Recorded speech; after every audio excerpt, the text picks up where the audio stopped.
ಆತ್ಮೀಯ ವಿದ್ಯಾರ್ಥಿಗಳಿಗೆ ದ್ವಿತೀಯ ಪಿಯುಸಿಯ ಇತಿಹಾಸದ ಪಾಠಕ್ಕೆ ಸ್ವಾಗತ ಸುಸ್ವಾಗತ. ನಾವು 5ನೇ ಅಧ್ಯಾಯ ಮಧ್ಯಕಾಲೀನ ಭಾರತ, ಇದರ ಮೊದಲನೆಯ ಉಪಘಟಕ 5.1 ದೆಹಲಿ ಸುಲ್ತಾನ, ಇದರ ಮೊದಲನೆಯ ಭಾಗವನ್ನು ಈಗಾಗಲೇ ಅಭ್ಯಾಸ ಮಾಡಿದ್ದೀವಿ.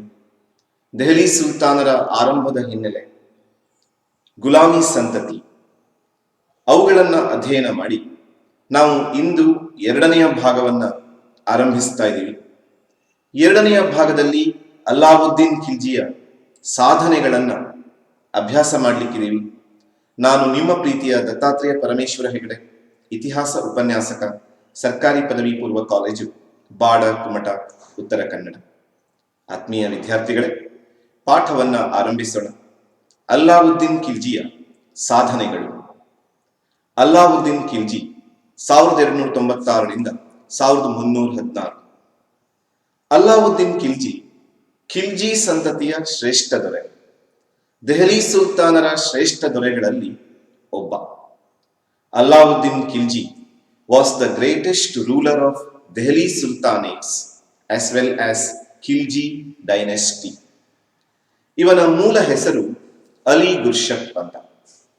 ಅಲಿ ಗುರ್ಷಪ್ ಇದು ಇವನ ಮೂಲ ಹೆಸರು. Ali Gurshasp was his early name. ಅನೇಕ ಕಾಂಪಿಟೇಟಿವ್ ಎಕ್ಸಾಮ್ಗಳಲ್ಲಿ ಕೇಳುತ್ತಾರೆ, ಅಲ್ಲಾವುದ್ದೀನ್ ಖಿಲ್ಜಿಯ ಮೂಲ ಹೆಸರೇನು ಅಂತ. ಅಲಿ ಗುರ್ಷಪ್ ಇವನ ಮೂಲ ಹೆಸರು. ಇವನ ಬಾಲ್ಯ ಚೆನ್ನಾಗಿರ್ಲಿಲ್ಲ. ಬಾಲ್ಯದಲ್ಲಿ ತನ್ನ ಪೋಷಕರನ್ನ ಕಳ್ಕೊಳ್ತಾನೆ. ಆದರೆ ಚಿಕ್ಕಪ್ಪ ಜಲಾಲುದ್ದೀನ್ ಖಿಲ್ಜಿಯ ಆಶ್ರಯದಲ್ಲಿ ಬೆಳೀತಾನೆ. His early name was Ali Gurshap, and he lost his father in his young days, and he was brought up by Jalaluddin Khilji, his uncle Jalaluddin Khilji, with affection. ಚಿಕ್ಕಪ್ಪ ಜಲಾಲುದ್ದೀನ್ ಖಿಲ್ಜಿ ಇವನಿಗೆ ಆಶ್ರಯವನ್ನ ಕೊಡ್ತಾನೆ, ಬಹಳ ಪ್ರೀತಿಯಿಂದ ಆಶ್ರಯವನ್ನ ಕೊಡ್ತಾನೆ. ಜೊತೆಯಲ್ಲಿ ಅಲ್ಲಾವುದ್ದೀನ್ ಖಿಲ್ಜಿ ಪ್ರಾಪ್ತ ವಯಸ್ಕನಾಗ್ತಾ ಇದ್ದ ಹಾಗೆ ತನ್ನ ಮಗಳನ್ನೇ ಅವನಿಗೆ ಧಾರೆ ಎರೆದು ಕೊಡ್ತಾನೆ. Later Alauddin Khilji married the daughter of Jalaluddin Khilji. ಹೀಗೆ ಬಾಲ್ಯದಲ್ಲಿ ಅವನಿಗೆ ತನ್ನ ಪೋಷಕರನ್ನ ಕಳೆದುಕೊಂಡಾಗ ಆದಂತಹ ನೋವನ್ನ ಕಡಿಮೆ ಮಾಡ್ತಾನೆ ಚಿಕ್ಕಪ್ಪ ಜಲಾಲುದ್ದೀನ್ ಖಿಲ್ಜಿ. ತನ್ನ ಮಗನ ರೀತಿಯಲ್ಲಿ ಸಾಕ್ತಾನೆ, ಮಗಳನ್ನ ಕೊಟ್ಟು ಮದುವೆ ಮಾಡ್ತಾನೆ. ಇಷ್ಟಕ್ಕೆ ಸುಮ್ಮನಿರೋದಿಲ್ಲ ಜಲಾಲುದ್ದೀನ್ ಖಿಲ್ಜಿ, ತನ್ನ ಅಳಿಯನಿಗೆ ಅಧಿಕಾರವನ್ನ ಕೊಡ್ತಾನೆ. ಜಲಾಲುದ್ದೀನ್ ಖಿಲ್ಜಿ ಇವನನ್ನ ಉತ್ತರ ಪ್ರದೇಶದ ಖಾರಾ ಎನ್ನುವ ಪ್ರದೇಶದ ರಾಜ್ಯಪಾಲನನ್ನಾಗಿ ನೇಮಕ ಮಾಡ್ತಾನೆ. Jalaluddin Khilji appointed Alauddin as the governor of Kara province. ಹೀಗೆ ಖಾರಾ ಪ್ರಾಂತ್ಯದ ರಾಜ್ಯಪಾಲನಾಗಿ ಅಧಿಕಾರವನ್ನ ಸ್ವೀಕರಿಸಿದ ಮೇಲೆ 1292ರಲ್ಲಿ ಆತ ಒಂದು ದಾಳಿಯನ್ನ ನಡೆಸ್ತಾನೆ. ಅದು ಮಧ್ಯ ಭಾರತದಲ್ಲಿ ಬರುವಂತಹ ಮಾಳ್ವಾ ಪ್ರದೇಶದ ಬಿಲ್ಸಾ ನಗರದ ಮೇಲೆ. He was very ambitious person, ಬಹಳ ಮಹತ್ವಾಕಾಂಕ್ಷೆಯುಳ್ಳಂತಹ ವ್ಯಕ್ತಿ ಅಲ್ಲಾವುದ್ದೀನ್. ಅಧಿಕಾರ ಸಿಗ್ತಾ ಇದ್ದ ಹಾಗೆ he invaded to Malwa region and captured the town of Bilsa. ಅಧಿಕಾರ ಸಿಗ್ತಾ ಇದ್ದ ಹಾಗೆ ಆತ ಬಿಲ್ಸಾ ನಗರವನ್ನ ವಶಪಡಿಸಿಕೊಳ್ತಾನೆ. ಬಿಲ್ಸಾ ನಗರವನ್ನ ವಶಪಡಿಸಿಕೊಂಡ ಕೂಡಲೇ ಅವನಿಗೆ ಮತ್ತೊಂದು ದಂಡಯಾತ್ರೆಯನ್ನ ಮಾಡುವ ಹಂಬಲ ಆಗತ್ತೆ.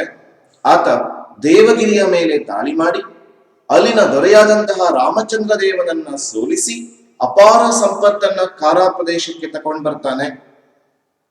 So litre he invaded to Devagiri and defeated Ramachandra Deva of Devagiri without Jalaluddin Khilji's permission. Jalaluddin ಖಿಲ್ಜಿಯ ಒಪ್ಪಿಗೆ ಇಲ್ಲದೆ ಆತ ಈ ದಂಡಯಾತ್ರೆಯನ್ನ ಕೈಗೊಳ್ತಾನೆ. ಒಬ್ಬ ರಾಜ್ಯಪಾಲ ಸುಲ್ತಾನನ ಅನುಮತಿಯ ಮೇಲೆ ಒಂದು ದಂಡಯಾತ್ರೆಯನ್ನ ಕೈಗೊಳ್ಳಬೇಕಾಗಿತ್ತು. ಆದರೆ ಅಲ್ಲಾವುದ್ದೀನ್ ಖಿಲ್ಜಿ ತನ್ನ ಮಹತ್ವಾಕಾಂಕ್ಷೆಯ ಆ ವೇಗದಲ್ಲಿ ತನ್ನ ಸುಲ್ತಾನನ ಅನುಮತಿಯನ್ನೂ ಪಡೆಯದೆ ದೇವಗಿರಿಯ ಮೇಲೆ ದಾಳಿ ಮಾಡ್ತಾನೆ, ರಾಮಚಂದ್ರ ದೇವನನ್ನ ಸೋಲಿಸ್ತಾನೆ, ಹಾಗೂ ಅಪಾರವಾದ ಸಂಪತ್ತಿನೊಂದಿಗೆ ಕಾರಾ ಪ್ರದೇಶಕ್ಕೆ ಹಿಂದಿರುಗ್ತಾನೆ. He return to Kara with lot of gold, silver and precious stones. ಯಾವಾಗ ಈ ವಿಷಯ ಜಲಾಲುದ್ದೀನ್ ಖಿಲ್ಜಿಗೆ ಗೊತ್ತಾಗುತ್ತೋ ಆತ ಬೇಸರ ಪಟ್ಕೊಳ್ಳಲ್ಲ, ಖುಷಿ ಪಡ್ತಾನೆ. ಅವಸರವಾಗಿ ಕಾರಾ ಪ್ರದೇಶಕ್ಕೆ ಬರ್ತಾನೆ, ಅಲ್ಲಾವುದ್ದೀನನ್ನ ಸ್ವಾಗತಿಸಬೇಕು ಅಂತ. So sultan Jalaluddin rushed towards Kara to receive victorious Alauddin Khilji. Alauddin ಖಿಲ್ಜಿಯನ್ನ ಆತ ಸ್ವಾಗತಿಸಬೇಕು ಅಂತ ಹೇಳಿ ಅವಸರವಾಗಿ ಕಾರಾ ಪ್ರದೇಶಕ್ಕೆ ಬರ್ತಾನೆ ಜಲಾಲುದ್ದೀನ್ ಖಿಲ್ಜಿ. ಸೊ ಏನೆಲ್ಲ ಆಯ್ತು ಅಲ್ಲಾವುದ್ದೀನ್ ಖಿಲ್ಜಿಯ ಆರಂಭದ ಜೀವನದಲ್ಲಿ ಅನ್ನೋದನ್ನ ಒಂದು ನಕ್ಷೆಯಲ್ಲಿ ನಾವು ಗಮನಿಸೋಣ. ದೆಹಲಿಯ ಸುಲ್ತಾನನಾದಂತಹ ಜಲಾಲುದ್ದೀನ್ ಖಿಲ್ಜಿ ಇವನನ್ನ ಉತ್ತರ ಭಾರತದ ಉತ್ತರ ಪ್ರದೇಶದ ಕಾರಾ ಪ್ರಾಂತ್ಯಕ್ಕೆ ರಾಜ್ಯಪಾಲನನ್ನಾಗಿ ನೇಮಿಸ್ತಾನೆ. 1292ರಲ್ಲಿ ಆತ ಮಾಳ್ವಾದ ಬಿಲ್ಸಾ ನಗರದ ಮೇಲೆ ಆಕ್ರಮಣ ಮಾಡಿ ಅದನ್ನ ವಶಪಡಿಸಿಕೊಳ್ತಾನೆ. 1296ರಲ್ಲಿ ಆತ ದೇವಗಿರಿಯ ಮೇಲೆ ದಾಳಿ ಮಾಡ್ತಾನೆ. ರಾಮಚಂದ್ರ ದೇವನನ್ನ ಸೋಲಿಸಿ ಅಪಾರ ಸಂಪತ್ತನ್ನ ಪಡೆದು ಕಾರಾಕ್ಕೆ ವಾಪಸ್ ಆಗ್ತಾ ಇದ್ದಾನೆ. ತನ್ನ ಅಳಿಯನ ಈ ಸಾಧನೆಯನ್ನ ಕಣ್ಣು ತುಂಬಿಸಿಕೊಳ್ಳುವುದಕ್ಕೆ, ತನ್ನ ರಾಜ್ಯಪಾಲನ ಸಾಧನೆಯನ್ನ ಕಣ್ಣಾರೆ ಕಾಣುವುದಕ್ಕೆ ಜಲಾಲುದ್ದೀನ್ ಖಿಲ್ಜಿ ಓಡೋಡಿ ಬರ್ತಾನೆ ಕಾರಾ ಪ್ರದೇಶಕ್ಕೆ. ಆದರೆ ಅಲ್ಲಿ ನಡೆದದ್ದೇ ಬೇರೆ. ಕಾರಾ ಪ್ರದೇಶಕ್ಕೆ ಅವಸರವಾಗಿ ಬಂದಂತಹ ಜಲಾಲುದ್ದೀನ್ ಖಿಲ್ಜಿಯನ್ನ ಅಲ್ಲಾವುದ್ದೀನ್ ಖಿಲ್ಜಿ ಹತ್ಯೆ ಮಾಡ್ತಾನೆ. Jalaluddin Khilji was killed by Alauddin Khilji. Alauddin Jalaluddin ಖಿಲ್ಜಿಯನ್ನ ಹತ್ಯೆ ಮಾಡ್ತಾನೆ and proclaimed himself as the sultan of Delhi. ಹಾಗೂ ಘೋಷಣೆ ಮಾಡ್ಕೊಳ್ತಾನೆ, ಇನ್ನು ಮುಂದೆ ನಾನೇ ದೆಹಲಿಯ ಸುಲ್ತಾನ್ ಅಂತ. ಹೀಗೆ ಒಬ್ಬ ಮಹತ್ವಾಕಾಂಕ್ಷೆಯುಳ್ಳಂತಹ ವ್ಯಕ್ತಿ ರಾಜ್ಯಪಾಲನಾಗಿ, ದೆಹಲಿಯ ಸುಲ್ತಾನನಾಗಿ 1296ರಲ್ಲಿ ಅಧಿಕಾರಕ್ಕೆ ಬರ್ತಾನೆ. ಇದು ಅಲ್ಲಾವುದ್ದೀನ್ ಖಿಲ್ಜಿಯ ಆರಂಭಿಕವಾದಂತಹ ಹಿನ್ನೆಲೆ. ಅಲ್ಲಾವುದ್ದೀನ್ ಖಿಲ್ಜಿಯಿಂದ ಜಲಾಲುದ್ದೀನ್ನ ಹತ್ಯೆ ಆಗತ್ತೆ, ಹಾಗೂ ತಾನು ಸುಲ್ತಾನ್ ಎನ್ನುವ ಘೋಷಣೆಯನ್ನ ಮಾಡ್ಕೊಳ್ತಾನೆ ಅಲ್ಲಾವುದ್ದೀನ್. ಇಷ್ಟನ್ನ ಆರಂಭಿಕ ಹಿನ್ನೆಲೆಯಾಗಿ ಬರೆದು ನಾವು ಅವನ ಸಾಧನೆಗಳ ಕಡೆಗೆ ಬರಬೇಕು. ಅಲ್ಲಾವುದ್ದೀನ್ ಖಿಲ್ಜಿಯ ಸಾಧನೆಗಳು. ಅಲ್ಲಾವುದ್ದೀನ್ ಖಿಲ್ಜಿಯ ಸಾಧನೆಯನ್ನ ನೋಡುವ ಪೂರ್ವದಲ್ಲಿ ಅಲಿ ಗುರ್ಷದ್ ಇವನ ಮೂಲ ಹೆಸರು. ಜಲಾಲುದ್ದೀನ್ ಖಿಲ್ಜಿಯಿಂದ ಪಾಲನೆ ಪೋಷಣೆ. ಜಲಾಲುದ್ದೀನ್ ಖಿಲ್ಜಿಯ ಮಗಳನ್ನ ಮದುವೆಯಾಗ್ತಾನೆ, ಕಾರಾ ಪ್ರಾಂತಕ್ಕೆ ರಾಜ್ಯಪಾಲನಾಗ್ತಾನೆ, ಬಿಲ್ಸಾ ನಗರವನ್ನ ವಶಪಡಿಸಿಕೊಳ್ತಾನೆ, ದೇವಗಿರಿಯ ರಾಮಚಂದ್ರ ದೇವನನ್ನ ಸೋಲಿಸಿ ಅಪಾರ ಹಣವನ್ನ ಸಂಪಾದಿಸ್ತಾನೆ, ಹಾಗೂ ಜಲಾಲುದ್ದೀನ್ ಖಿಲ್ಜಿಯನ್ನ ಕೊಂದು 1296ರಲ್ಲಿ ದೆಹಲಿಯ ಸುಲ್ತಾನನಾಗಿ ಅಧಿಕಾರವನ್ನ ಸ್ವೀಕರಿಸ್ತಾನೆ ಅಲ್ಲಾವುದ್ದೀನ್. ಅಲ್ಲಾವುದ್ದೀನ್ ಖಿಲ್ಜಿಯ ಸಾಧನೆಗಳು, ಅಚೀವ್ಮೆಂಟ್ಸ್ ಆಫ್ ಅಲ್ಲಾವುದ್ದೀನ್ ಖಿಲ್ಜಿ. ಅಲ್ಲಾವುದ್ದೀನ್ ಖಿಲ್ಜಿಯ ಸಾಧನೆಗಳನ್ನ ನಾವು 4 ಭಾಗವಾಗಿ ಅಭ್ಯಾಸ ಮಾಡ್ಲಿಕ್ಕಿದೀವಿ. ಉತ್ತರ ಭಾರತದ ದಂಡಯಾತ್ರೆ, ಮಂಗೋಲರ ದಾಳಿಯ ಯಶಸ್ವಿಯಾಗಿ ತಡೆದಂತಹ ಸಾಧನೆ, ದಕ್ಷಿಣ ಭಾರತದ ದಂಡಯಾತ್ರೆ ಬಹಳ ಮುಖ್ಯವಾದದ್ದು, ಹಾಗೂ ಇನ್ನೊಂದು ಅತಿ ಮುಖ್ಯವಾದ ಅವನ ಸುಧಾರಣೆಗಳು. ಈ 4 ಸಾಧನೆಗಳನ್ನ ನಾವು ಅಭ್ಯಾಸ ಮಾಡ್ಲಿಕ್ಕಿದೀವಿ. ಮೊದಲನೆಯ ಸಾಧನೆಗೆ ಬರೋಣ. ಉತ್ತರ ಭಾರತದ ದಂಡಯಾತ್ರೆ, conquest of north India. Conquest of north ಇಂಡಿಯಾದಲ್ಲಿ ನಾವು 4 ಸಾಧನೆಗಳನ್ನ ನೋಡ್ತೀವಿ. ಗುಜರಾತ್ ಆಕ್ರಮಣ, ರಣತಂಬೋರ್ನ ಮೇಲೆ ವಿಜಯ, ಮೇವಾಡದ ಆಕ್ರಮಣ ಮತ್ತು ಇತರ ಆಕ್ರಮಣಗಳು. ಇನ್ನೊಂದ್ಸಲ ರಿಪೀಟ್ ಮಾಡ್ತಾ ಇದ್ದೀನಿ. ಗುಜರಾತ್ ಆಕ್ರಮಣ, ಕಾಂಕ್ವೆಸ್ಟ್ ಆಫ್ ಗುಜರಾತ್, ರಣತಂಬೋರ್ ವಿಜಯ, ಕಾಂಕ್ವೆಸ್ಟ್ ಆಫ್ ರಣತಂಬೋರ್, ಮೇವಾಡದ ಮೇಲೆ ಆಕ್ರಮಣ, ಕಾಂಕ್ವೆಸ್ಟ್ ಆಫ್ ಮೇವಾರ್, ಹಾಗೂ ಇತರ ವಿಜಯಗಳು, ಅದರ್ ಕಾಂಕ್ವೆಸ್ಟ್ಸ್. ಈ 4 ಅಂಶಗಳನ್ನ ಅಭ್ಯಾಸ ಮಾಡಬೇಕು. ಒಂದೊಂದಾಗಿ ನಾವು ಅಭ್ಯಾಸವನ್ನ ಆರಂಭಿಸಿಯೇ ಬಿಡೋಣ. ಉತ್ತರ ಭಾರತ ದಂಡಯಾತ್ರೆಯ ಮೊಟ್ಟ ಮೊದಲ ಅಂಶ ಗುಜರಾತ್ ಆಕ್ರಮಣ 1297, ಕಾಂಕ್ವೆಸ್ಟ್ ಆಫ್ ಗುಜರಾತ್, ಕಾಮನ್ ಇರಾ 1297. ಗುಜರಾತ್ ಬಹಳ ಸಂಪದ್ಭರಿತವಾದಂತಹ ರಾಜ್ಯ. ಈ ಗುಜರಾತ್ ಅನ್ನ ಆಗ ರಜಪೂತ್ ವಂಶದ ದೊರೆ ಕರ್ಣದೇವ ಆಳ್ತಾ ಇದ್ದ. Gujarat was ruled by Karnadeva, ಆ ರಜಪೂತ್ ರೂಲರ್. ಕರ್ಣದೇವ ಆಳ್ತಾ ಇದ್ದಂತಹ ಈ ಗುಜರಾತ್ ಅನ್ನ ಗೆಲ್ಲಬೇಕು ಅನ್ನೋ ಕಾರಣಕ್ಕೆ ಅಲ್ಲಾವುದ್ದೀನ್ ಖಿಲ್ಜಿ ತನ್ನಿಬ್ಬರು ಸೇನಾಪತಿಗಳನ್ನ ಕಳಿಸ್ಕೊಳ್ತಾನೆ. ಉಲುಗ್ ಖಾನ್ ಮತ್ತು ನಸರತ್ ಖಾನ್ ಇವನ ಸೇನಾಪತಿಗಳು. ಒಂದು 2 ಅಂಕದ ಪ್ರಶ್ನೆ ಇದೆ. ಅಲ್ಲಾವುದ್ದೀನ್ ಖಿಲ್ಜಿಯ ಇಬ್ಬರು ಸೇನಾಪತಿಗಳನ್ನ ಹೆಸರಿಸಿ. ಉಲುಗ್ ಖಾನ್ ಮತ್ತು ನಸರತ್ ಖಾನ್ ಈ ಇಬ್ಬರು ಸೇನಾಪತಿಗಳನ್ನ ಆತ ಕಳಿಸ್ಕೊಡ್ತಾನೆ ಗುಜರಾತ್ ದಂಡಯಾತ್ರೆಗೆ. So Alauddin Khilji sent his 2 generals, Ulugh Khan and Nasrat Khan, to invade Gujarat.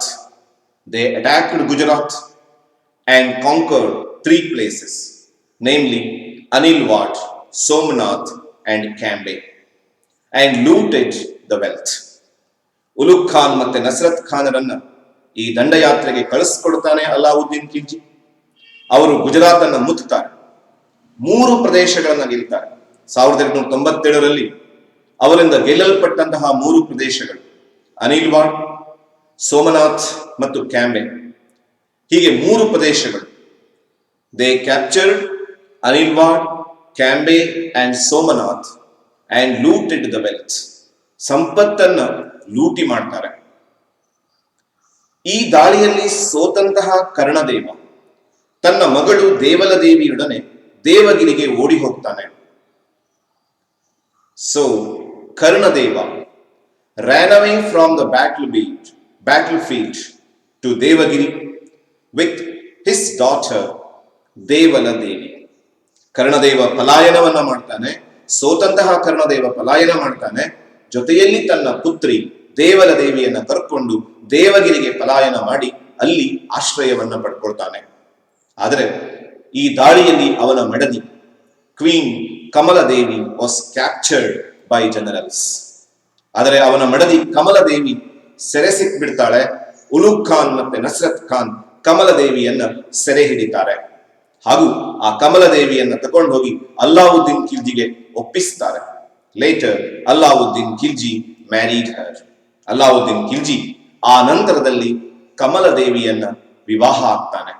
ಹೀಗೆ ಹಲವಾರು ವಿಷಯಗಳನ್ನು ಒಳಗೊಂಡಂತಹ ಗುಜರಾತ್ ದಂಡಯಾತ್ರೆ. 1297ರಲ್ಲಿ ದೆಹಲಿಯ ಸುಲ್ತಾನನಾಗಿ ಅಧಿಕಾರ ಸ್ವೀಕರಿಸಿದ ಒಂದೇ ಒಂದು ವರ್ಷದಲ್ಲಿ ದಂಡಯಾತ್ರೆಯನ್ನ ಕೈಗೊಳ್ತಾನೆ ಅಲ್ಲಾವುದ್ದೀನ್ ಖಿಲ್ಜಿ. ಗುಜರಾತ್ ಮೇಲೆ ದಾಳಿ ಮಾಡ್ತಾನೆ. ಉಲುಗ್ ಖಾನ್ ಮತ್ತೆ ನಸರತ್ ಖಾನರನ್ನ ಕಳಿಸ್ತಾನೆ. ಅವರು ಅನಿಲ್ವಾಡ್, ಸೋಮನಾಥ್, ಕ್ಯಾಂಬೆಯನ್ನ ಗೆದ್ದುಕೊಳ್ತಾರೆ. ಕರ್ಣದೇವ ಅಲ್ಲಿನ ರಾಜ ಸೋಲ್ತಾನೆ. ಪುತ್ರಿ ದೇವಲದೇವಿಯೊಂದಿಗೆ ದೇವಗಿರಿಗೆ ಓಡಿ ಹೋಗಿ ಆಶ್ರಯ ಪಡಿತಾನೆ. ಕಮಲದೇವಿ ಸೆರೆ ಸಿಗ್ತಾಳೆ. ಅವಳನ್ನ ಅಲ್ಲಾವುದ್ದೀನ್ ಖಿಲ್ಜಿ ಮದುವೆಯಾಗ್ತಾನೆ. ಇನ್ನೊಂದು ಮಹತ್ವದ ಅಂಶ ಈ ದಂಡಯಾತ್ರೆಯಲ್ಲಿದೆ. ಈ ದಂಡಯಾತ್ರೆಯ ಕೊನೆಯಲ್ಲಿ ಅಲ್ಲಾವುದ್ದೀನ್ ಖಿಲ್ಜಿ ಒಬ್ಬ ವ್ಯಕ್ತಿಯನ್ನ 1000 ದಿನಾರಗಳನ್ನು ಕೊಟ್ಟು ಖರೀದಿ ಮಾಡ್ತಾನೆ. ಅವನೇ ಮಲ್ಲಿಕಾಫರ್. ಬಹಳ ಮುಖ್ಯವಾದಂತಹ ಒಂದು ಅಂಶ. ಮಲ್ಲಿಕಾಫರ್ ಎಂಬಂತಹ ಒಬ್ಬ ವ್ಯಕ್ತಿಯನ್ನ, ಒಬ್ಬ ಸಮರ್ಥ ಸೇನಾನಿಯಾಗಿ ಮುಂದೆ ಆತ ರೂಪುಗೊಳ್ತಾನೆ. ಆ ಮಲ್ಲಿಕಾಫರ್ನನ್ನ 1000 ದಿನಾರಗಳನ್ನು ಕೊಟ್ಟು ಖರೀದಿ ಮಾಡ್ತಾನೆ Alauddin Khilji. In this expedition Malik Kafur was purchased for 1000 dinars. 1000 ದಿನಾರಗಳಿಗೆ ಅವನನ್ನ ಕೊಂಡುಕೊಳ್ತಾನೆ. ಹಾಗೂ ಈ ಕಾರಣದಿಂದನೇ ಮಲ್ಲಿಕಾಫರ್ ತುಂಬಾ ಪ್ರಸಿದ್ಧಿಗೆ ಬರ್ತಾನೆ, ಹಜಾರ್ ದಿನಾರಿ ಎಂಬ ಹೆಸರಿನಿಂದ. After that Malik Kafur was famous as ಹಜಾರ್ ದಿನಾರಿ. ಈ ಎಲ್ಲ ಅಂಶಗಳನ್ನ ನಾವು ಗುಜರಾತ್ ದಂಡಯಾತ್ರೆಯಲ್ಲಿ ನೆನ್ಪಿಟ್ಕೊಳ್ಬೇಕಾಗತ್ತೆ. ಹಜಾರ್ ದಿನಾರಿ ಎಂದು ಯಾರನ್ನ ಕರೀತಾರೆ? ಇದು ಬಹಳ ಮಹತ್ವದ ಒಂದು ಪ್ರಶ್ನೆ. ಮಲ್ಲಿಕಾಫರ್ನನ್ನ ಕರೀತಾರೆ ಯಾಕೆಂದ್ರೆ 1000 ದಿನಾರಗಳನ್ನ ಕೊಟ್ಟು ಅವನನ್ನ ಖರೀದಿ ಮಾಡ್ತಾನೆ. ಹಾಗೂ ಯಾವ ದಂಡಯಾತ್ರೆಯಲ್ಲಿ ಮಲ್ಲಿಕಾಫರ್ನನ್ನ ಖರೀದಿ ಮಾಡಲಾಯಿತು? ಇದು ಕಾಂಪಿಟೇಟಿವ್ ಎಕ್ಸಾಮಿಗೆ ಕೇಳಬಹುದಾದ ಪ್ರಶ್ನೆ. ಗುಜರಾತ್ ದಂಡಯಾತ್ರೆಯಲ್ಲಿ. ಹೀಗೆ ಮೊದಲನೆಯ ದಂಡಯಾತ್ರೆಯನ್ನ ಮುಗಿಸಿ ನಾವು ಉತ್ತರ ಭಾರತದ 2ನೆಯ ಪಾಯಿಂಟ್ಸ್ಗೆ ಬರ್ತೀವಿ. 2ನೆಯ ಪಾಯಿಂಟ್ಸ್ ಅಲ್ಲಿ ನಾವು ನೋಡ್ಲಿಕ್ಕಿರೋದು ರಣತಂಬೋರ್ ಆಕ್ರಮಣ 1301. ಕಾಂಕ್ವೆಸ್ಟ್ ಆಫ್ ರಣತಂಬೋರ್, ಕಾಮನ್ ಇರಾ 1301. ರಣತಂಬೋರ್ ಬಹಳ ಅಭೇದ್ಯವಾದ ಕೋಟೆಯನ್ನ ಹೊಂದಿದ್ದಂತಹ ಪ್ರದೇಶ. ಅದನ್ನ ಹಮ್ಮೀರ ದೇವ ಎನ್ನುವ ರಜಪೂತ್ ದೊರೆ ಆಳ್ತಾ ಇದ್ದ. ಸೊ ರಾಜ ಹಮ್ಮೀರ ದೇವ. ರಣತಂಬೋರ್ ವಾಸ್ ರೂಲ್ಡ್ ಬೈ ರಾಜ ಹಮ್ಮೀರ ದೇವ. ಹಮ್ಮೀರ ದೇವ ಅದನ್ನ ಆಳ್ತಾ ಇದ್ದ. ಹಾಗಾದ್ರೆ ಯಾಕೆ ರಣತಂಬೋರ್ ಮೇಲೆ ಆಕ್ರಮಣ ಮಾಡಬೇಕಾಯಿತು ಅಲ್ಲಾವುದ್ದೀನ್ ಖಿಲ್ಜಿಗೆ ಅಂತ ನೋಡಿದ್ರೆ, he had given shelter to neo Muslims. ಈ ರಾಜ ಹಮ್ಮೀರ ದೇವ ನವ ಮುಸ್ಲಿಮರಿಗೆ ಆಶ್ರಯವನ್ನ ಕೊಟ್ಟಿದ್ದ. He had given shelter to neo Muslims. ಯಾರಿವರು ನವ ಮುಸ್ಲಿಮರು? ನವ ಮುಸ್ಲಿಮರು ಅಂತಂದ್ರೆ ಇಸ್ಲಾಂ ಧರ್ಮಕ್ಕೆ ಪರಿವರ್ತನೆಯಾದ ಮಂಗೋಲಿಯನ್ನರು. ಜಲಾಲುದ್ದೀನ್ ಖಿಲ್ಜಿಯ ಕಾಲದಲ್ಲಿ ಅನೇಕ ಮಂಗೋಲಿಯನ್ನರು ಇಸ್ಲಾಂಗೆ ಪರಿವರ್ತನೆಯಾಗ್ತಾರೆ ಹಾಗೂ ದೆಹಲಿಯ ಸುತ್ತಮುತ್ತ ವಾಸಿಸಲಿಕ್ಕೆ ಆರಂಭಿಸುತ್ತಾರೆ. ಇವರನ್ನ ನಿಯೋ ಮುಸ್ಲಿಮ್ಸ್ ಅಂತ ಕರೀತಾರೆ. ಹಾಗೂ ಇವರು ಜಲಾಲುದ್ದೀನ್ ಖಿಲ್ಜಿಯ ಆಶ್ರಯದಲ್ಲಿ ಈ ಇಸ್ಲಾಂಗೆ ಪರಿವರ್ತನೆಯಾಗಿದ್ದರಿಂದ ಜಲಾಲುದ್ದೀನ್ ಖಿಲ್ಜಿಯನ್ನ ಕೊಂದಂತಹ ಅಲ್ಲಾವುದ್ದೀನ್ ಖಿಲ್ಜಿಯ ವಿರುದ್ಧ ಅವನನ್ನ ಕೊಲ್ಲುವಂತಹ ಒಂದು ಯೋಜನೆಯನ್ನ ಮಾಡಿ ಅಯಶಸ್ವಿ ಆಗ್ತಾರೆ. ಹಾಗಾಗಿ ಈ ನವ ಮುಸ್ಲಿಮರನ್ನ ಕಂಡ್ರೆ ಅಲ್ಲಾವುದ್ದೀನ್ ಖಿಲ್ಜಿಗೆ ಆಗ್ತಿರ್ಲಿಲ್ಲ. ಹಾಗೂ ಈ ನವ ಮುಸ್ಲಿಮರು ಮಂಗೋಲಿಯನ್ನರ ದಾಳಿಯನ್ನ ಸಪೋರ್ಟ್ ಮಾಡ್ತಾ ಇದ್ರು. ಇದು ಕೂಡ ಆತ ನವ ಮುಸ್ಲಿಮರನ್ನ ದ್ವೇಷಿಸುವುದಕ್ಕೆ ಕಾರಣ. ಇಂತಹ ನವ ಮುಸ್ಲಿಮರಿಗೆ ಆಶ್ರಯ ಕೊಟ್ಟವನು ರಾಜ ಹಮ್ಮೀರ ದೇವ. ಹಾಗಾಗಿ again he sent his two generals, namely Ulugh Khan and Nusrat Khan. ಇಸ್ಲಾಂಗೆ ಮತಾಂತರಗೊಂಡಂತಹ ಮಂಗೋಲಿಯನ್ನರ ಗುಂಪೇನಿದೆ ಅದನ್ನ ನವ ಮುಸ್ಲಿಮರು ಅಂತ ಕರೀತಾ ಇದ್ರು. ಅವರಿಗೆ ಆಶ್ರಯವನ್ನ ಕೊಟ್ಟಿದ್ದ ಹಮ್ಮೀರ ದೇವ. A group of Mongols had been allowed to settle near Delhi after embracing Islam by Jalaluddin Khilji. ಈ ಕಾರಣದಿಂದ ತುಂಬಾ ಕೋಪೋದ್ರಿಕ್ತನಾದಂತಹ ಅಲ್ಲಾವುದ್ದೀನ್ ಖಿಲ್ಜಿ ತನ್ನ ಇಬ್ಬರು ಸೇನಾಪತಿಗಳನ್ನ ಕಳಿಸ್ತಾನೆ, ಉಲುಗ್ ಖಾನ್ ಮತ್ತು ನಸ್ರತ್ ಖಾನರನ್ನ ಕಳಿಸ್ತಾನೆ. They attacked Ranthambore and after 11 months they succeeded to capture Ranthambore. 11 ತಿಂಗಳುಗಳ ನಿರಂತರವಾದಂತಹ ಒಂದು ಆಕ್ರಮಣದ ನಂತರ ರಣತಂಬೋರನ್ನ ಉಲುಗ್ ಖಾನ್ ಮತ್ತೆ ನಸ್ರತ್ ಖಾನ್ ಗೆಲ್ತಾರೆ. ಹಮ್ಮೀರ ದೇವ ಈ ಯುದ್ಧದಲ್ಲಿ ಮರಣವನ್ನ ಹೊಂತಾನೆ. ಹಮ್ಮೀರ ದೇವ ಡೈಡ್ ಇನ್ ದಿಸ್ ಬ್ಯಾಟಲ್. ಹೀಗೆ ಎರಡನೆಯ ದಾಳಿಯಲ್ಲಿ ಅಭೇದ್ಯವಾದಂತಹ ರಣತಂಬೋರ್ನ ಕೋಟೆಯನ್ನ ಗೆದ್ದುಕೊಳ್ತಾನೆ ಅಲ್ಲಾವುದ್ದೀನ್ ಖಿಲ್ಜಿ. ಅಲ್ಲಿಗೆ ಉತ್ತರದ ದಂಡಯಾತ್ರೆಯಲ್ಲಿ 2 ಪ್ರದೇಶಗಳನ್ನ ಗೆಲ್ತಾನೆ. ಮೊದಲನೇದಾಗಿ ಗುಜರಾತ್ ಅನ್ನ ಗೆದ್ದ, ಎರಡನೇದಾಗಿ ರಣತಂಬೋರನ್ನ ಗೆದ್ದ. ನಕ್ಷೆಯಲ್ಲಿ ನಾವು ಅದನ್ನು ಗಮನಿಸೋಣ. ದೆಹಲಿಯ ಸುಲ್ತಾನನಾಗಿ ಎರಡನೆಯ ಆಕ್ರಮಣ 1301ರಲ್ಲಿ ಆತ ರಣತಂಬೋರ್ ಮೇಲೆ ಆಕ್ರಮಣ ಮಾಡ್ತಾನೆ. ಅಲ್ಲಿನ ದೊರೆಯಾದಂತಹ ಹಮ್ಮೀರ ದೇವನನ್ನ ಸೋಲಿಸ್ತಾನೆ. ಯಾಕೆ ಅಂದ್ರೆ ಅವನು ನವ ಮುಸಲ್ಮಾನರಿಗೆ ಆಶ್ರಯ ಕೊಟ್ಟಿದ್ದ. ಇಲ್ಲಿ ಕೂಡ ಸೇನಾಪತಿಗಳು ಉಲುಗ್ ಖಾನ್ ಮತ್ತೆ ನಸ್ರತ್ ಖಾನ್. ಎರಡನೆಯ ದಂಡಯಾತ್ರೆಯ ನಂತರ ಉತ್ತರ ಭಾರತದ 3ನೆಯ ದಂಡಯಾತ್ರೆಯ ಕಡೆಗೆ ಬರೋಣ. ರಣತಂಬೋರ್ ವಿಜಯದ ನಂತರ ಆತ ಮೇವಾಡವನ್ನ ಗೆಲ್ತಾನೆ. ಅವನ 3ನೆಯ ದಂಡಯಾತ್ರೆಯಲ್ಲಿ ಮೇವಾಡದ ಆಕ್ರಮಣ ಅಥವಾ ಚಿತ್ತೋಡ್ನ ಮೇಲೆ ಆಕ್ರಮಣ, ಸಾಮಾನ್ಯ ಶಕ 1303, ಕಾಂಕ್ವೆಸ್ಟ್ ಆಫ್ ಮೇವಾಡ್ ಇನ್ 1303 ಕಾಮನ್ ಇರಾ. ಮೇವಾಡವನ್ನ ಸಿಸೋಡಿಯನ್ನರು ಆಳ್ತಾ ಇದ್ರು. ಸಿಸೋಡಿಯನ್ನರು ರಜಪೂತರಲ್ಲಿಯೇ ಅತ್ಯಂತ ಶ್ರೇಷ್ಠರು ಅಂತ ಪ್ರಸಿದ್ಧರಾಗಿದ್ದರು. ಸಿಸೋಡಿಯನ್ಸ್ of ಮೇವಾಡ್ enjoyed very high positions in Rajputs and they were very famous among Rajput kings. ರಜಪೂತರಲ್ಲಿ ಸಿಸೋಡಿಯನ್ನರು ಬಹಳ ಪ್ರಸಿದ್ಧರಾಗಿದ್ದರು. ಹಾಗೂ ಈ ಮೇವಾಡದ ರಾಜಧಾನಿ ಚಿತ್ತೋಡನ್ನ ಆಳ್ತಾ ಇದ್ದವನು ರತನ್ ಸಿಂಗ್ ಅಂತ. ಮೇವಾಡ ಅಭೇದ್ಯವಾದಂತಹ ಚಿತ್ತೋಡ್ನ ಕೋಟೆಯನ್ನ ಒಳಗೊಂಡಿತ್ತು. ಚಿತ್ತೋಡ್ ಮೇವಾಡದ ರಾಜಧಾನಿ. ಸೊ ಈ ಮೇವಾಡವನ್ನ ಆಳ್ತಾ ಇದ್ದವನು ರತನ್ ಸಿಂಗ್ ಅಂತ. ಈ ಚಿತ್ತೋಡ್ನ ರಾಜಧಾನಿಯರು, ಮೇವಾರದ ರಾಜಧಾನಿ ಚಿತ್ತೋರ್. ಚಿತ್ತೋರನ್ನ ಆಳ್ತಾ ಇದ್ದಂತಹ ರಾಣಾ ರತನ್ ಸಿಂಗ್ ಇದರ ದೊರೆ. ಹಾಗಾದ್ರೆ ಆಕ್ರಮಣಕ್ಕೆ ಏನು ಕಾರಣ? ಮೇವಾಡವನ್ನ ಗೆದ್ಕೊಳ್ಬೇಕು, ಅದನ್ನ ತನ್ನ ರಾಜ್ಯದೊಳಗೆ ಸೇರಿಸ್ಕೊಳ್ಬೇಕು ಅನ್ನುವ ಆಸೆ ಇತ್ತ ಅಲ್ಲಾವುದ್ದೀನ್ ಖಿಲ್ಜಿಗೆ ಅಂತ ನೋಡೋದಾದ್ರೆ ಇಲ್ಲೊಂದು ವಿಭಿನ್ನವಾದಂತಹ ಕಾರಣವನ್ನು ನಾವು ಗಮನಿಸ್ತೀವಿ. ರಾಣಾ ರತನ್ ಸಿಂಗನ ಮಡದಿ ರಾಣಿ ಪದ್ಮಿನಿ ಅವತ್ತು ಇಡೀ ಭಾರತದಲ್ಲಿಯೇ ಪ್ರಸಿದ್ಧಳಾಗಿದ್ಲು. ಅತ್ಯಂತ ರೂಪವತಿ, ಸೌಂದರ್ಯವತಿ ಅನಿಸ್ಕೊಂಡಿದ್ಲು ರಾಣಿ ಪದ್ಮಿನಿ. ಸೊ ಆ ರಾಣಿ ಪದ್ಮಿನಿಯನ್ನ ಹೊತ್ತೊಯ್ಯಬೇಕು ಅನ್ನೋದೇ ಈ ಮೇವಾಡದ ಮೇಲಿನ ಆಕ್ರಮಣದ ಅತ್ಯಂತ ಮುಖ್ಯ ಕಾರಣ. ರತನ್ ಸಿಂಗನ ಮಡದಿ ರಾಣಿ ಪದ್ಮಿನಿಯನ್ನ ಹೊತ್ತೊಯ್ಯಬೇಕು ಅನ್ನುವ ಉದ್ದೇಶದಿಂದ ಮೇವಾಡದ ಮೇಲೆ 3ರಲ್ಲಿ ಆತ ಮೇವಾಡವನ್ನ ಆಕ್ರಮಿಸ್ತಾನೆ. Alauddin Khilji's desire to carry queen ಪದ್ಮಿನಿಯನ್ನ ಕೊಂಡೊಯ್ಯಬೇಕು ಅನ್ನೋ ಕಾರಣಕ್ಕೆ ಆತ 1303ರಲ್ಲಿ ಮೇವಾಡದ ಮೇಲೆ ಆಕ್ರಮಣವನ್ನ ಮಾಡ್ತಾನೆ. ಯಾವಾಗ ರಾಣಾ ರತನ್ ಸಿಂಗ್ ಸೋಲ್ತಾನೆ ಅನ್ನೋದು ಕನ್ಫರ್ಮ್ ಆಗುತ್ತೋ ಆಗ ಪದ್ಮಿನಿ ಮತ್ತು ಅನೇಕ ರಜಪೂತ್ ಮಹಿಳೆಯರು ಜೌಹರ್ ಅನ್ನ ಆಚರಿಸುತ್ತಾರೆ. Padmini and other Rajput womens committed jauhar. ಏನದು ಜೋಹರ್ ಅಂತ ಕೇಳಿದ್ರೆ, ರಜಪೂತ್ ಸ್ತ್ರೀಯರಲ್ಲಿ ಒಂದು ಆಚರಣೆ ಇತ್ತು. ತಮ್ಮ ಸತಿತ್ವವನ್ನ, ತಮ್ಮ ಗೌರವವನ್ನ, ತಮ್ಮ ಮಾನವನ್ನ ಉಳಿಸಿಕೊಳ್ಳುವ ಸಲುವಾಗಿ ಅವರು ಅಗ್ನಿಕುಂಡಕ್ಕೆ ಹಾರಿ ತಮ್ಮ ಪ್ರಾಣವನ್ನ ತ್ಯಜಿಸ್ತಾ ಇದ್ರು. ಇದನ್ನ ಜೋಹರ್ ಅಂತ ಕರೀತಾರೆ. ರಾಣಿ ಪದ್ಮಿನಿ ಅಲ್ಲಾವುದ್ದೀನ್ ಖಿಲ್ಜಿಯಿಂದ ಮುಂದಾಗಬಹುದಾದ ತೊಂದರೆಗಳನ್ನು ತಪ್ಪಿಸ್ಕೊಳ್ಬೇಕು, ತನ್ನ ಗೌರವವನ್ನು ಕಾಪಾಡ್ಕೊಳ್ಬೇಕು ಅನ್ನೋ ಉದ್ದೇಶಕ್ಕೋಸ್ಕರ ಅನೇಕ ರಜಪೂತ್ ಮಹಿಳೆಯರೊಂದಿಗೆ ಜೋಹರ್ ಅನ್ನ ಆಕೆ ಅನುಸರಿಸ್ತಾಳೆ. Jauhar means Rajput womens to protect their honor from enemies. They jump to fire and sacrifice their life.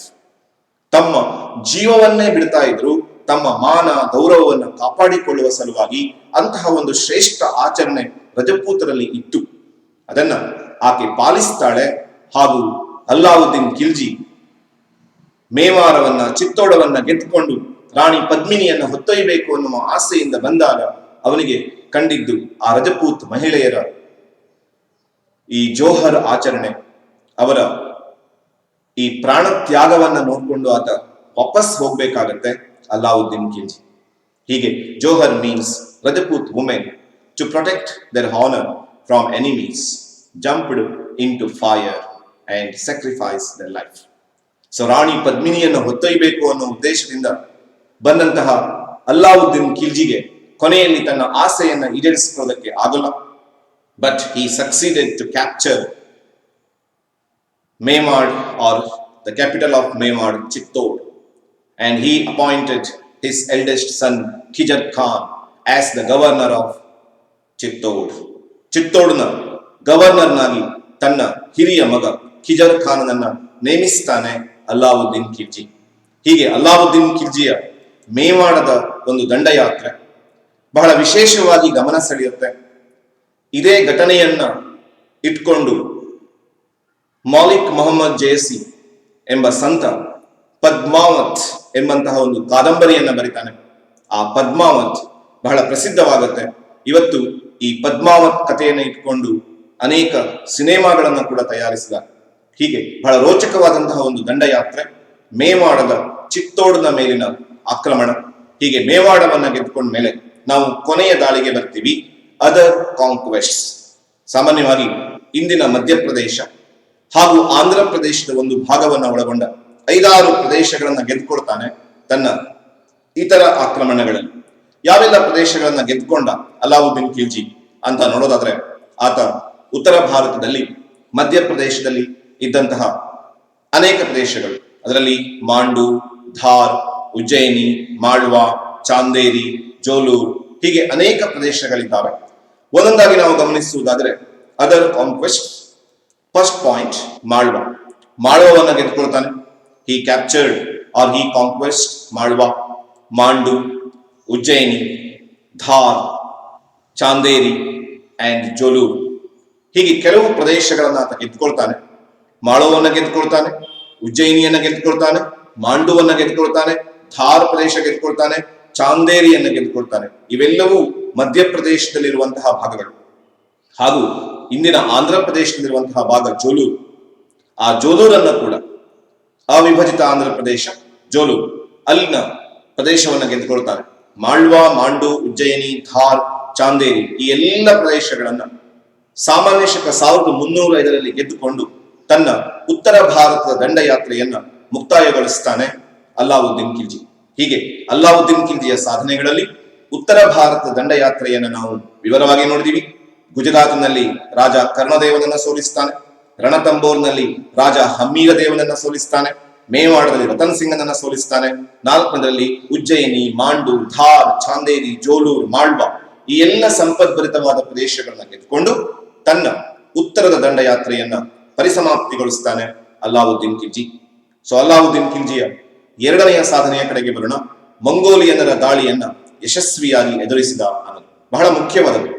Delhi ಸುಲ್ತಾನರನ್ನ ಪದೇ ಪದೇ ಕಾಡ್ದವರು ಮಂಗೋಲಿಯನ್ನರು. ಚೀನಾ ಪ್ರದೇಶಗಳಿಂದ ದಾಳಿ ಮಾಡ್ತಾ ಇದ್ದಂತಹ ದಾಳಿಕೋರರು ಮಂಗೋಲಿಯನ್ನರು.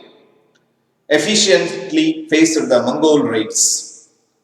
He had to face more than 6 invasions of Mongols in between 1296 to 1308.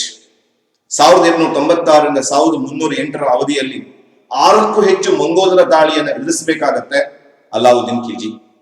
Alauddin ಖಿಲ್ಜಿಯ ನಿಜವಾದಂತಹ ಒಂದು ಅಗ್ನಿ ಪರೀಕ್ಷೆ ಇದ್ದದ್ದು ಈ ಮಂಗೋಲರ ದಾಳಿಯನ್ನ ತಡೆಯುವಲ್ಲಿ. ಅದಕ್ಕೋಸ್ಕರ ಆತ ಅನೇಕ ಕ್ರಮಗಳನ್ನು ಕೈಗೊಳ್ತಾನೆ. ಯಾವೆಲ್ಲ ಕ್ರಮಗಳನ್ನ ಕೈಗೊಂಡ ಅಂತ ನೋಡೋದಾದ್ರೆ, ಹಿ ಬಿಲ್ಟ್ ವೆಲ್ ರೋಡ್ಸ್. ಯಾಕೆಂದ್ರೆ ರಸ್ತೆಗಳ ನಿರ್ಮಾಣ ತುಂಬಾ ಇಂಪಾರ್ಟೆಂಟ್ ಆಗಿತ್ತು. ಮಂಗೋಲಿಯನ್ನರು ದಾಳಿ ಮಾಡ್ತಾ ಇದ್ದ ತಕ್ಷಣದಲ್ಲಿ ಬಹಳ ವೇಗವಾಗಿ ಸೈನ್ಯವನ್ನು ತಗೊಂಡು ಹೋಗಿ ಅವರನ್ನ ಎದುರಿಸಬೇಕಾಗಿತ್ತು. ಅದಕ್ಕೋಸ್ಕರ he built roads, building of roads, building of forts. ಕೋಟೆಗಳನ್ನ ಕಟ್ತಾನೆ, ರಸ್ತೆಗಳನ್ನ ನಿರ್ಮಾಣ ಮಾಡ್ತಾನೆ, ಕೋಟೆಗಳನ್ನು ನಿರ್ಮಾಣ ಮಾಡ್ತಾನೆ, ನಿರ್ದಿಷ್ಟವಾದಂತಹ ಸ್ಥಳಗಳಲ್ಲಿ ಕಾವಲು ಪಡೆಯನ್ನೇ ಇಡ್ತಾನೆ. ಇದು ಬಹಳ ಮುಖ್ಯವಾದದ್ದು.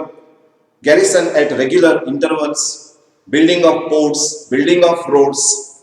ಜೊತೆಗೆ he appointed number of soldiers, efficient soldiers.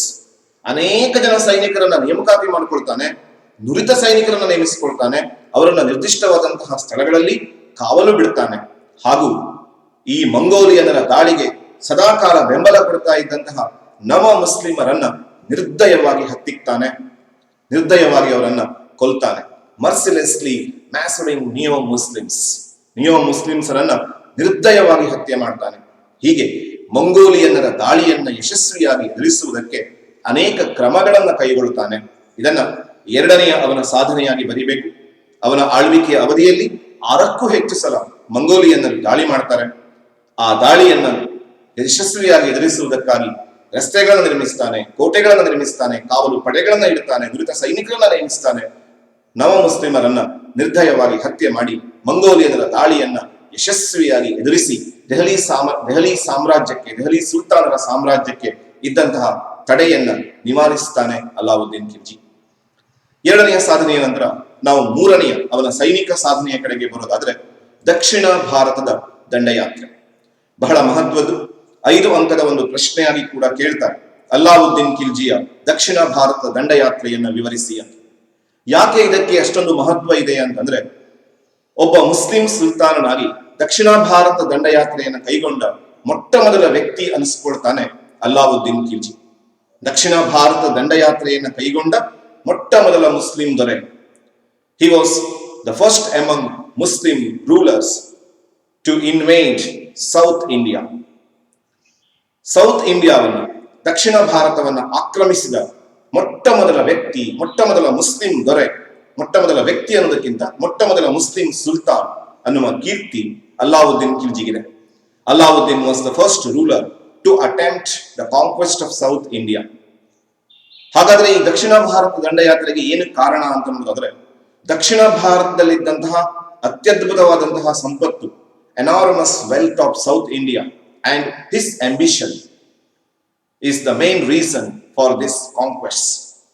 ಈ ದಂಡಯಾತ್ರೆಗೆ ಪ್ರಮುಖವಾದಂತಹ ಕಾರಣಗಳು ಯಾವ್ಯಾವುದು ಅಂತ ಗಮನಿಸುವುದಾದ್ರೆ, ದಕ್ಷಿಣ ಭಾರತದಲ್ಲಿದ್ದಂತಹ ಅತ್ಯದ್ಭುತವಾದ, ಕಲ್ಪಿಸಲಿಕ್ಕೂ ಸಾಧ್ಯವಿಲ್ಲದಂತಹ ಸಂಪತ್ತು ಹಾಗೂ ಅಲ್ಲಾವುದ್ದೀನ್ ಖಿಲ್ಜಿಯ ಮಹತ್ವಾಕಾಂಕ್ಷೆಗಳೇ ಈ ದಕ್ಷಿಣ ಭಾರತ ದಂಡಯಾತ್ರೆಯ ಪ್ರಮುಖ ಕಾರಣಗಳಾಗಿವೆ. ಮಲ್ಲಿಕ್ ಕಾಫರ್ನನ್ನ ಸೇನಾನಿಯಾಗಿ ಆತ ಆಯ್ಕೆ ಮಾಡಿಕೊಳ್ತಾನೆ. Malik Kafur was appointed as general of this conquests. ಈ ದಂಡಯಾತ್ರೆಯ ಸೇನಾನಿಯನ್ನಾಗಿ ಆಯ್ಕೆ ಮಾಡಿಕೊಳ್ತಾನೆ ಮಲ್ಲಿಕ್ ಕಾಫರ್. ದಕ್ಷಿಣ ಭಾರತದ ದಂಡಯಾತ್ರೆಯ ರೂವಾರಿ, ಸೇನಾಪತಿಯಾಗಿ ಆಯ್ಕೆಯಾದವನು ಮಲ್ಲಿಕ್ ಕಾಫರ್. ಆರಂಭದಲ್ಲಿ ನಾವು ಇಬ್ಬರು ಅವನ ಸೇನಾನಿಗಳನ್ನ ನೋಡಿದ್ವಿ, ಉಲೂಗ್ ಖಾನ್ ಅಂಡ್ ನಸ್ರತ್ ಖಾನ್. ಆದ್ರೆ ದಕ್ಷಿಣ ಭಾರತ ದಂಡಯಾತ್ರೆ ನಾವು ನೋಡೋದು ಮಲ್ಲಿಕ್ ಕಾಫರ್ನನ್ನ. So Malik Kafur was the general in this campaign. ಹೀಗೆ ದಕ್ಷಿಣ ಭಾರತ ದಂಡಯಾತ್ರೆಯನ್ನ ಆತ ಆಯೋಜಿಸ್ತಾನೆ.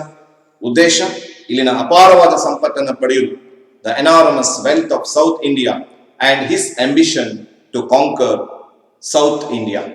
ಸೌತ್ ಇಂಡಿಯಾವನ್ನ ಗೆಲ್ಲಬೇಕು ಅನ್ನೋ ಉದ್ದೇಶಕ್ಕೆ ಸಂಪತ್ತನ್ನ ಪಡೆಯುವುದೇ ಮುಖ್ಯ ಉದ್ದೇಶವಾಗಿತ್ತು. ಈ ಹಿನ್ನೆಲೆಯೊಂದಿಗೆ ನಾವು ದಕ್ಷಿಣ ಭಾರತದಲ್ಲಿ ಆತ ಯಾವೆಲ್ಲ ಪ್ರದೇಶಗಳನ್ನ ಗೆಲ್ತಾನಂತ ನೋಡಬೇಕು.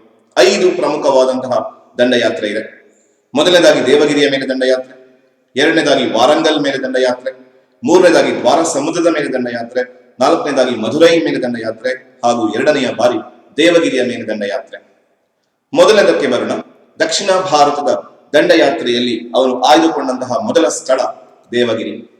1307ರಲ್ಲಿ ಆತ ದೇವಗಿರಿಯ ಮೇಲೆ ಆಕ್ರಮಣ ಮಾಡ್ತಾನೆ. Expedition to Devagiri in common era 1307. Already ಅವನು ಖಾರಾ ಪ್ರಾಂತ್ಯದ ರಾಜ್ಯಪಾಲನಾಗಿದ್ದಾಗ ಕೂಡ ದೇವಗಿರಿಯ ಮೇಲೆ ಆಕ್ರಮಣ ಮಾಡಿದ್ದ, ರಾಮಚಂದ್ರ ದೇವನನ್ನ ಸೋಲಿಸಿದ್ದ. ರಾಮಚಂದ್ರ ದೇವ ಕಪ್ಪ ಕಾಣಿಕೆಗಳನ್ನ ಕೊಡೋದಕ್ಕೆ ಒಪ್ಪಿದ್ದ. ಆದ್ರೆ ರಾಮಚಂದ್ರ ದೇವ ಆಮೇಲೆ ಏನ್ ಮಾಡಿದ?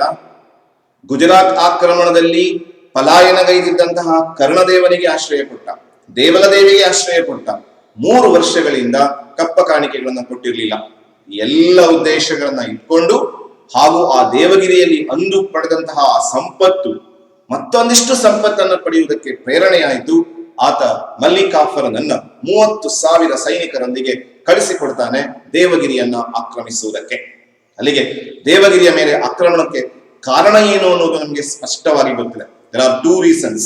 He had given shelter to Karnadeva and Devala ದೇವಿ. ಕರ್ಣದೇವ ಮತ್ತು ದೇವಲ ದೇವಿಯರಿಗೆ ಆಶ್ರಯ ಕೊಟ್ಟಿದ್ದಾನೆ. And he failed to pay annual tributaries for 3 years. 3 ವರ್ಷಗಳಿಂದ ಆತ ವಾರ್ಷಿಕ ಕಂದಾಯವನ್ನ ಕೊಟ್ಟಿರಲಿಲ್ಲ, ಕಪ್ಪ ಕಾಣಿಕೆಯನ್ನ ಕೊಟ್ಟಿರಲಿಲ್ಲ. ಅದಕ್ಕೋಸ್ಕರ ತನ್ನ ದಂಡಯಾತ್ರೆಯನ್ನು ಆರಂಭಿಸ್ತಾನೆ. ದೆಹಲಿಯ ಸುಲ್ತಾನನಾಗಿ ಅಲ್ಲಾವುದ್ದೀನ್ ಖಿಲ್ಜಿ ದಕ್ಷಿಣ ಭಾರತ ದಂಡಯಾತ್ರೆ ಕೈಗೊಂಡ ಮೊಟ್ಟ ಮೊದಲ ಪ್ರದೇಶ ದೇವಗಿರಿ. ದೇವಗಿರಿಗೆ ಮಲ್ಲಿಕಾಫರ್ನನ್ನ ಕಳಿಸ್ಕೊಡ್ತಾನೆ 30,000 ಸೈನಿಕರೊಂದಿಗೆ. ಮಲ್ಲಿಕಾಫರ್ ದೇವಗಿರಿಗೆ ಬರ್ತಾನೆ. ದೇವಗಿರಿಗೆ ಬಂದು ಆತ ಏನೇನ್ ಮಾಡಿದ ಅನ್ನೋದನ್ನ ನಾವು ಪೂರ್ವದಲ್ಲಿ ದೇವಗಿರಿಯನ್ನ ಆಳ್ತಾ ಇದ್ದವನು ರಾಮಚಂದ್ರ ದೇವ, ಯಾದವ ದೊರೆ. ಆತ ಮಾಡಿದ ತಪ್ಪು, ಮೊದಲನೇ ತಪ್ಪು, ಕರ್ಣದೇವನಿಗೆ ಮತ್ತು ದೇವಲ ದೇವಿಗೆ ಆಶ್ರಯ ಕೊಟ್ಟಿದ್ದ, ಕಪ್ಪ ಕಾಣಿಕೆಗಳನ್ನು ಕೊಟ್ಟಿರಲಿಲ್ಲ. He failed to pay annual tributes for 3 years. 3 ವರ್ಷಗಳಿಂದ ಕಪ್ಪ ಕಾಣಿಕೆಯನ್ನು ಕೊಟ್ಟಿರಲಿಲ್ಲ. ಬಹುಶಃ ಕಪ್ಪ ಕಾಣಿಕೆಯನ್ನು ಕೊಟ್ಟಿರಲಿಲ್ಲ ಅನ್ನೋದಕ್ಕಿಂತ ಕರ್ಣದೇವನಿಗೆ ಆಶ್ರಯ ಕೊಟ್ಟಿದ್ದಾನೆ, ದೇವಲ ದೇವಿಗೆ ಆಶ್ರಯ ಕೊಟ್ಟಿದ್ದಾನೆ ಅನ್ನೋದು ಕಾರಣ ಇರಬಹುದು. ಹೀಗೆ 30,000 ಸೈನಿಕರೊಂದಿಗೆ ಅಲ್ಲಾವುದ್ದೀನ್ ಖಿಲ್ಜಿಯ ಸೇನಾಪತಿ ಮಲ್ಲಿಕಾಫರ್ ದೇವಗಿರಿಯ ಮೇಲೆ ದಾಳಿ ಮಾಡ್ತಾನೆ 1307ರಲ್ಲಿ.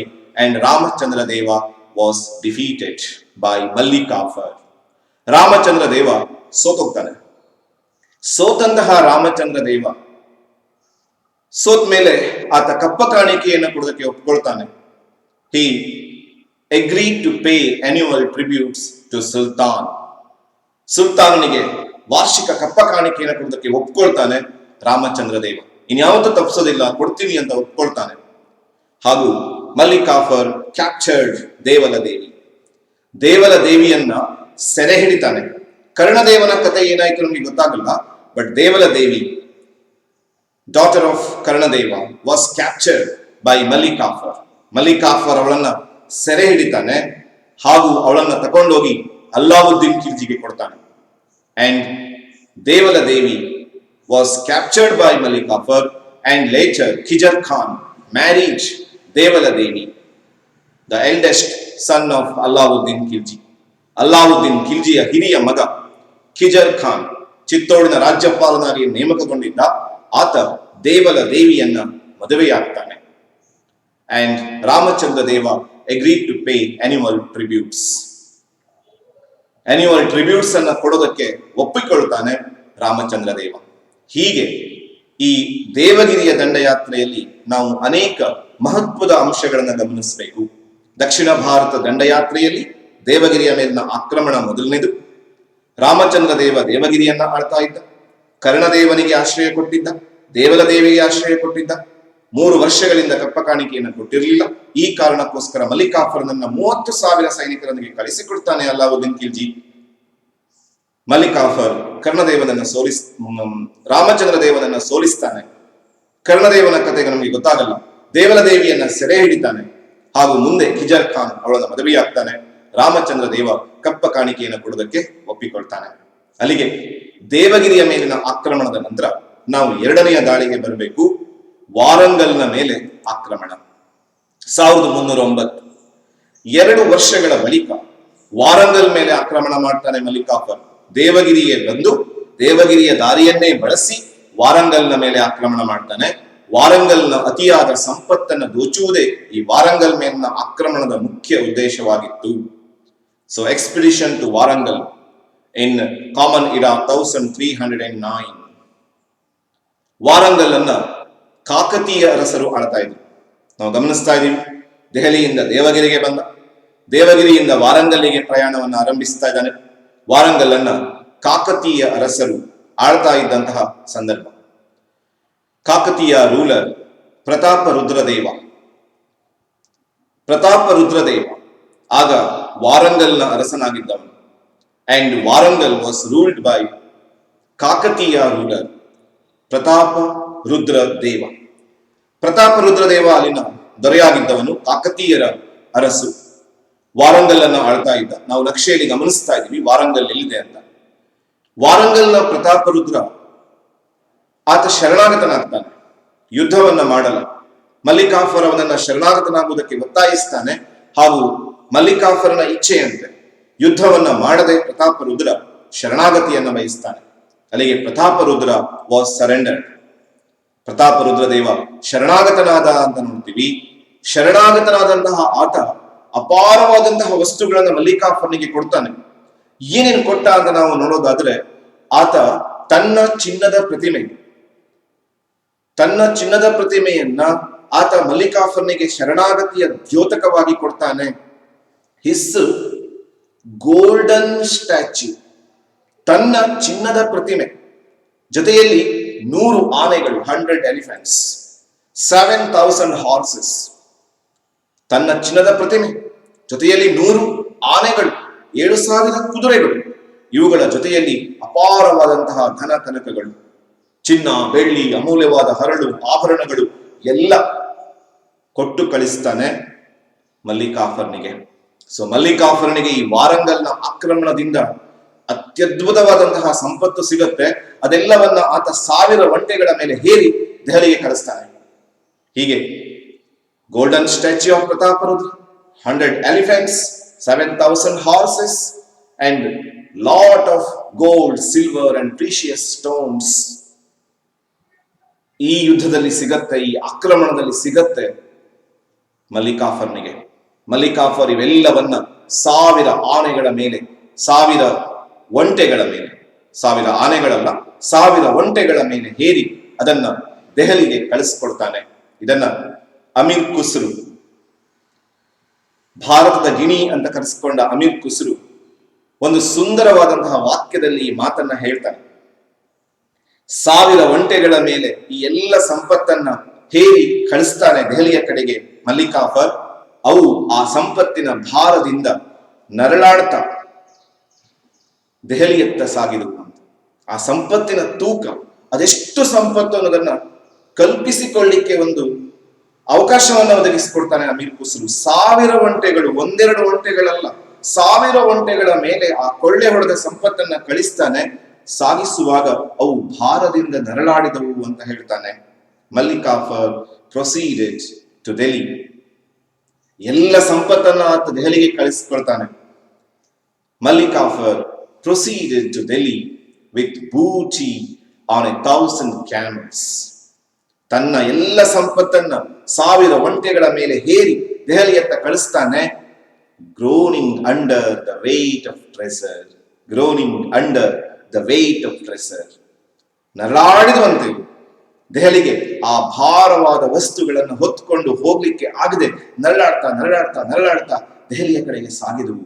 ಅದೆಷ್ಟು ಸಂಪತ್ತು ಅವನಿಗೆ ಸಿಕ್ತು ಈ ದಾಳಿಯಲ್ಲಿ ಅನ್ನೋದನ್ನ ಅಮೀರ್ ಖುಸ್ರು ಬಹಳ ಸುಂದರವಾದಂತಹ ವಾಕ್ಯಗಳಲ್ಲಿ ಹೇಳ್ತಾರೆ. ಹೀಗೆ ಪ್ರತಾಪರುದ್ರ ದೇವ ಅಪಾರವಾದಂತಹ ಸಂಪತ್ತನ್ನ ಕೊಡ್ತಾನೆ ಅಲ್ಲಾವುದ್ದೀನ್ ಖಿಲ್ಜಿಗೆ. Malik Kafur proceeded to Delhi with booty on 1000 camels, groaning under the weight of treasure. ಆ ಭಾರಕ್ಕೆ ನರಳಾಡಿದ್ವು ಅಂತ. ಹೀಗೆ ಎರಡನೆಯ ದಂಡಯಾತ್ರೆಯಲ್ಲಿ ನೋಡಿದೀವಿ, ದಕ್ಷಿಣ ಭಾರತ ದಂಡಯಾತ್ರೆಯಲ್ಲಿ ಮೊದಲನೇದಾಗಿ ಆತ ದೇವಗಿರಿಯನ್ನ ಗೆಲ್ತಾನೆ, ಎರಡನೇದಾಗಿ ಆತ ವಾರಂಗಲ್ನ ಕಾಕತೀಯ ಅರಸು ಪ್ರತಾಪರುದ್ರ ದೇವನನ್ನು ಸೋಲಿಸಿ ಮೂರನೆಯ ದಾಳಿಗೆ ಸಿದ್ಧನಾಗ್ತಾನೆ. ಮೂರನೆಯ ದಾಳಿ ನಡೆದದ್ದು ಹಳೇಬೀಡಿನ ಮೇಲೆ, ದ್ವಾರ ಸಮುದ್ರದ ಮೇಲೆ ಆಕ್ರಮಣ 1310. ದ್ವಾರ ಸಮುದ್ರ ಅಂದ್ಕೊಳ್ಳೆ ನಮ್ಗೆ ನೆನಪಿಗೆ ಬರುತ್ತೆ ಹೊಯ್ಸಳರ ರಾಜಧಾನಿ.